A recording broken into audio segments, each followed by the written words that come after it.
আসসালামু আলাইকুম রহমতুল্লাহ। আমরা দেখা যায় আমার হাত, কপাল, নাক, আমার বডি দেখা যায়। নামাজ কি বলো, কি কয় ওয়াক্ত? ফজর, জোহর, আসর, মাগরিব, ইশা। এবার আসো, নামাজ যখন আমরা পড়ি রাসূলুল্লাহ সাল্লাল্লাহু আলাইহি ওয়াসাল্লাম কি বলছেন? সল্লু কামা রাআইতুমুনি উসাল্লি, তোমরা নামাজ পড়ো সেভাবে যেভাবে আমাকে পড়তে দেখছো। আমরা তো রাসূলুল্লাহ সাল্লাল্লাহু আলাইহি ওয়াসাল্লামকে দেখি নাই, তাই না? রাসূলুল্লাহ সাল্লাল্লাহু আলাইহি ওয়াসাল্লামকে দেখছে কারা? সাহাবায়ে কেরাম। সাহাবায়ে কেরামকে দেখছে কারা? তাবেঈ। তাবেঈকে দেখছে কারা? তবে তাবেঈ। তবে তাবেঈকে দেখছে কারা? আইম্মায়ে মুতাকাদ্দিমিন। আইম্মায়ে মুতাকাদ্দিমিনকে কারা দেখছেন? আইম্মায়ে মুতাআখিরিন। অর্থাৎ দেখতে দেখতে দেখতে রাসূলুল্লাহ সাল্লাল্লাহু আলাইহি ওয়াসাল্লাম যেভাবে নামাজ পড়ছেন সেভাবে নামাজ পড়া সুন্নাত। সেভাবে নামাজ পড়া কি সুন্নাত? বলো। কিন্তু আমরা যেভাবে তোমরা নামাজ পড়ো সেই নামাজে অনেক সময় দেখা গেছে যে এমন ভাবে নামাজ পড়তেছো, নামাজ হইতেছে না। আমার দিকে খেয়াল করো সবাই। আচ্ছা দাঁড়াও, আমারও দেখা যায়। আচ্ছা, এই প্রত্যেক মানুষের 3টা করে ঠ্যাং। কয়টা? আচ্ছা, 2 ঠ্যাং। মনে করো এইদিকে এখন পশ্চিম, পশ্চিমটা আসলে এইদিকে বোঝানোর জন্য এইদিকে, তোমরা যেহেতু এই মুখে আছো। 2 পায়ের আঙ্গুলগুলো কোন মুখী থাকবে? সবাই বলো। এখন তোমার চিন্তা করা উচিত, যখন তুমি নামাজে দাঁড়াও তোমার 2 পায়ের আঙ্গুলগুলো কেবলামুখী আছে কিনা? কেবলা মানে কি বলো? পশ্চিম দিক।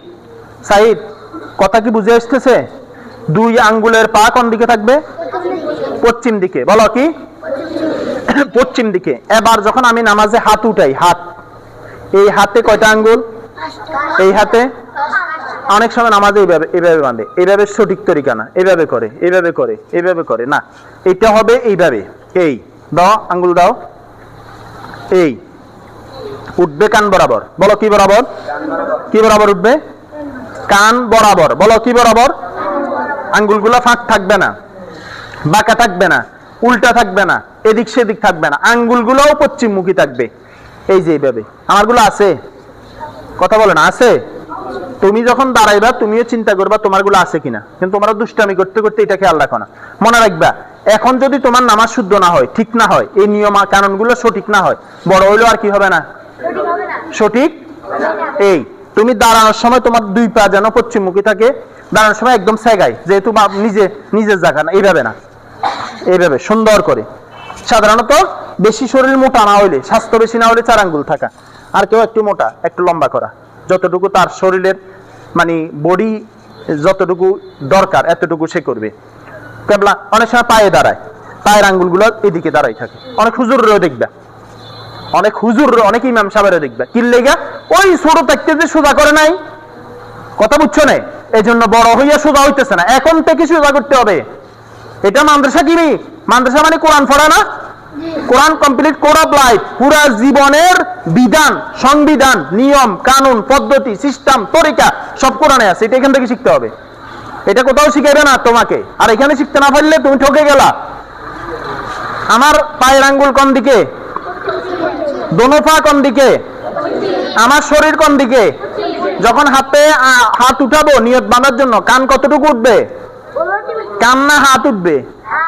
মা কতটুকু উঠবে? আঙ্গুলগুলো কোন মুখী থাকবো? ওই পূর্বমুখী। কোন মুখী? আচ্ছা, এবার দেখো, এই হাত যখন আমি বাঁধবো, এই 2টা আঙ্গুল, একটাকে বৃদ্ধা আঙ্গুল বলে রবিন, আরেকটাকে কনিষ্ঠ আঙ্গুল বলে হুসাইন, বুঝছো নি? এই দেখো, এই দেখো, এই দাও, হাত দাও, এই দেখো, ডাইনা উপরে, বাম হাত নিচে, কনিষ্ঠ আঙ্গুল, বৃদ্ধা আঙ্গুল, এই দোনো আঙ্গুল দিয়া রশির মতো বাঁধো। এরপরে 3 আঙ্গুল ফিটে রাখো, পিঠে, দেখছো নি? এরপরে হাত ছাড়ো। হাত কি নাভির ফেটে? ফ্যাট বড় হইলে তো জায়গা পাইতো না। ফ্যাট যদি দেওয়ান নাগির মতো এত বড় হইতো, টাঙ্কির মতো, তাহলে তো কথা ছিল না। ফ্যাট হইতে হবে স্বাভাবিক, তাহলে অটোমেটিক নাভির নিচে যাবে হাত। কথা বলো, কোন দিকে যাবে? সবাই বলো, বলো। এখন নামাজে হাত দাঁড়াই এভাবে রয়েছে, ফ্যান ইয়ে চলেন না কারে? কিরে হুজুরের যে এত বড় কেরাত দুল্লুকা বউ কত লাগি যায় যে মাদ্রাসায় কি দিব রে? এগুলা এই চিন্তা করলে নামাজ হবে না। এইভাবে এই এই আমার বডি থাকবে পশ্চিম দিকে, আমার পায়ের আঙ্গুল থাকবে পশ্চিম দিকে, আমার দ্বারা নিয়ত বাঁধার সময় হাতের আঙ্গুল থাকবে পশ্চিম দিকে, নিয়ত বাঁধবো এইভাবে, 3 আঙ্গুল ফিটের এই হাতের ইয়ার উপর কবজির উপর থাকবে, হাত ইয়াতে চলে যাবে কোন দিকে? 5টা দৃষ্টির কথা আমি বলছি আগেও, কে বলতে পারবা 5টা দৃষ্টির কথা বলছি যে, কে পারবা? আব্দুল্লাহ কও। 5টা দৃষ্টি কি কি কও? দাঁড়াও, হ্যাঁ 5টা দৃষ্টি কি কি? দাঁড়ানো অবস্থায় 2 পায়ের মাঝখানে। আচ্ছা ধরো কও, এটা হাতে নিয়ে কও। হ্যাঁ দাঁড়ানো অবস্থায় সেজদার স্থানে। তাইলে আব্দুল্লাহ কইতেছে, তার মানে মনে আছে, এটা তো আমি কইছিলাম। এই নামাজটা আমি শিখছি ফকিহুল মিল্লাত মুফতি আব্দুর রহমান রহমতুল্লাহ আলাই, বসুন্ধরা মাদ্রাসার প্রতিষ্ঠাতা পরিচালক। পুরো বাংলাদেশে একজনকে ফকিহুল মিল্লাত বলা হইতো, পুরো উম্মতের ফকি, পুরো উম্মতের, পুরো বাংলাদেশের মুফতি। উনি নামাজ শিখেছিল এই বসুন্ধরা মাদ্রাসা, ওইখানে 15 দিনের ট্রেনিং এ আমি গেছিলাম। তো দাঁড়ানো অবস্থায় কোন দিকে বলো? সেজদার দিকে না এদিকে? সেজদা কোথায় দিবে? সেখানে। আচ্ছা এরপরে 2 নাম্বার, রুকুতে যখন যাইবা কোথায়? 2 পায়ের মধ্যখানে, 2 পায়ের। আচ্ছা 3 নাম্বার, বসা অবস্থায় সেজদা। সেজদা অবস্থায় নাকে। সেজদা অবস্থায় নাকের উপরে, বলো সেজদা অবস্থায় কোথায়? আচ্ছা 4 নাম্বার, বসা অবস্থায় কোলের উপর। বসার অবস্থায় কোলের উপরে। আচ্ছা 5 নাম্বার, সালাম ফিরানোর পর ঘাড়ের উপর। কাঁধের উপরে। এবার বলো, এই 5টা আশরাফ থানভী রাহমাতুল্লাহ আলাইহি কিতাবে লিখছে, যার নামাজে 5টা দৃষ্টি ঠিক হয়ে যাবে তার পুরো নামাজ ঠিক হয়ে যাবে। তাহলে এবার আসো, আবার রিফেয়ারিং করো কথা এটারে, আবার বলো। দাঁড়ানো অবস্থায় সেজদার স্থানে। সবাই বলেন সেজদার জায়গায় দাঁড়া, চোখ রাখবে কোথায়? যদি আমার চোখ সেজদার জায়গায় থাকে তাহলে ওই দিকে, এদিকে যাবে না, পিছনে যাবে না, ঠিক আছে? আচ্ছা রুকু অবস্থায় 2 পায়ের মাঝখানে। 2 পায়ের মাঝখানে। সেজদা অবস্থায় কোলের উপর, নাকের উপরে। বসা অবস্থায় কোলের উপর। আচ্ছা এরপরে ওইখানে রাখো। এরপরে সালাম ফিরানো অবস্থায় বলো বলো। এবার দেখো, এখানে দাঁড়াইলা, সানা পড়লা, আর যদি ইমামের পিছনে নামাজ পড়া সানা পড়ে দাঁড়াই থাকো, আর কিছু করার দরকার নেই।